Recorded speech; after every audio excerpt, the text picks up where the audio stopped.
ओह जिस करिश्मा कपूर को याद सताए तेरी नींद चुराए अब दिल न लगे दिलबर गाने में देख के हम आहें भरा करते थे, उसे सीरीज में बेवड़ी बने देख दुख होता है।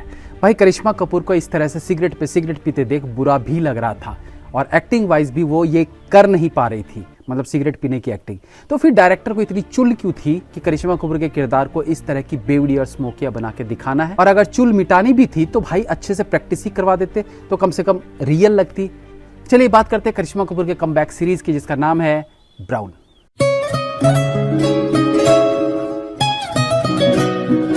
तो वेब सीरीज की बात करें तो यस, ये एक थ्रिलर मर्डर इन्वेस्टिगेशन सीरीज है, लेकिन जिस तरह की कास्ट है, जिस तरह का प्रोडक्शन है, उस हिसाब से आई थिंक ये सीरीज कमजोर है।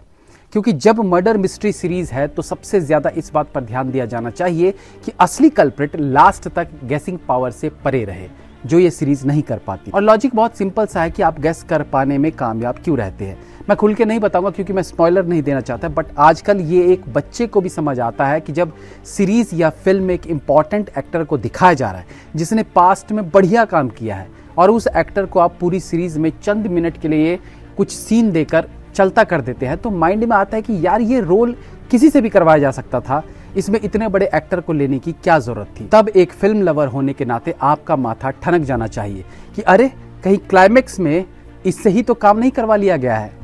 तो यहाँ भी ऐसा ही फील होता है। कहानी एक रूह कपा देने वाले मर्डर से शुरू होती है। सर कटी लाश किसी और की नहीं बल्कि कोलकाता शहर के सबसे बड़े बिजनेसमैन की बेटी की थी।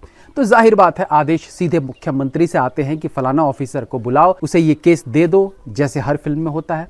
तो करिश्मा कपूर को केस सॉल्व करने के लिए बुलाया जाता है। अब मेन लीड करिश्मा है तो उनको असिस्ट करने के लिए कम पॉपुलर हट्टा कट्टा किरदार चाहिए, मेल किरदार चाहिए। तो यहाँ सूर्य शर्मा की एंट्री होती है। इसके बाद परत पे परत खुलनी शुरू होती है, रिश्तों की गंदगी, घिनौनी साजिशें, सब कुछ देखने को मिलता है और सेकंड लास्ट एपिसोड के अंत में असली कल्प्रिट सामने आ जाता है। स्क्रीन प्ले कई मौकों पर कारगर साबित होता है, लेकिन कई मौकों पर फिसड्डी, मतलब कई अनवांटेड सीन को डालकर स्क्रीन टाइम को खींचा गया है, जिसमें एक है शान का सीन। शान फिल्म में है नहीं लेकिन है।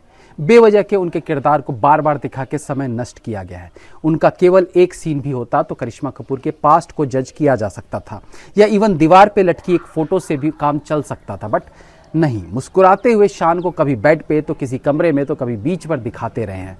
और सही कहूं तो जैसे कर्तव्य फिल्म में सौरभ द्विवेदी अपने सेम एक्सप्रेशन के साथ पूरी फिल्म में डायलॉग चबा गए, उसी तरह से शान भी जबरदस्ती की मुस्कुराहट के साथ पूरे सीरीज में दिखते रहे। और कभी कभी इतना मुस्कुराना इरिटेटिंग लगने लगता है जैसे सौरभ द्विवेदी का मुस्कुराना लग रहा था। कहानी इंटरेस्टिंग वे में प्रेजेंट जरूर की गई है, बट स्टोरी को और बेटर वे में लिखा जाता तो सीरीज और बेहतर हो सकती थी, क्योंकि कल्प्रिट को इजीली गेस किया जा सकता था। सीरीज में एक सीन है जब एक गार्ड एक ही रटी रटाई लाइन को 3 बार रिपीट करता है कि 12 बजे वो खाना खाने गया, 2 बजे सिगरेट पी। ये ऐसा ही था जैसे दृश्यम में सब बोलते हैं ना कि 2 तारीख को सत्संग में गए, फिर इतने बजे सत्संग सुने, फिर खाना पैक करवाया। बिल्कुल ऐसे ही था। बट यहाँ प्रॉब्लम ये थी कि गार्ड द्वारा 2 बार अपनी बात को रिपीट किए जाने पर हम दर्शकों को समझ आ गया कि इसकी बातों में कुछ ना कुछ झोल जरूर है और ये बार बार अपना स्टेटमेंट रिपीट कर रहा है। लेकिन लीड एक्टर्स करिश्मा कपूर और सूर्य शर्मा को उस पर डाउट नहीं हुआ। डाउट हुआ अगले एपिसोड में, तब आई वॉज सरप्राइज और मैंने अपना कॉलर ऊपर कर लिया ये सोच के कि ये लो, ये जवाब तो मैं तभी जान गया था कि ये झूठ बोल रहा है। और इस तेज तर्रार पुलिस वाली को इतनी देर बाद पता चल पाया। फिल्म में एक सीन है, रविंद्रनाथ टैगोर की इंग्लिश में लिखी हुई लाइंस को सुनाया जाता है, जिसके साथ विजुअल्स में उस लड़की के मर्डरर को दिखाया जाता है। ये दृश्य देखने में बहुत इंटरेस्टिंग और इमोशनल भी लगता है। इवन सीरीज में एक फोन की रिकॉर्डिंग के माध्यम से एक लड़की की आप बीती सुनवाई जाती है, वो भी झंझोड़ने का काम करती है और खुद उस महिला की स्थिति पर दया आती है। कैमरा वर्क अच्छा है, बट थर्ड एपिसोड में 29 मिनट 40 सेकंड पर करिश्मा कपूर के सीन में कैमरामैन का इतना क्लियर शैडो में दिखना थोड़ा अटपटा लगता है। भाई अच्छे बजट की सीरीज है, इतना तो ध्यान दिया जाना चाहिए।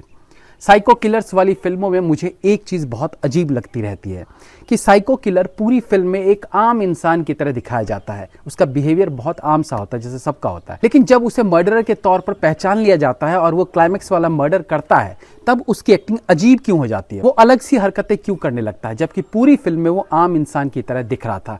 तो जब दर्शकों को पता चला कि वो साइको है, तब वो साइको की तरह क्यों करने लगता है, या मे बी उसे भी लास्ट में पता चला हो कि भाई वो साइको है और साइको के तौर पर पकड़ा गया है, तो अब साइको की तरह ही उसे एक्टिंग करनी है। हू नोस।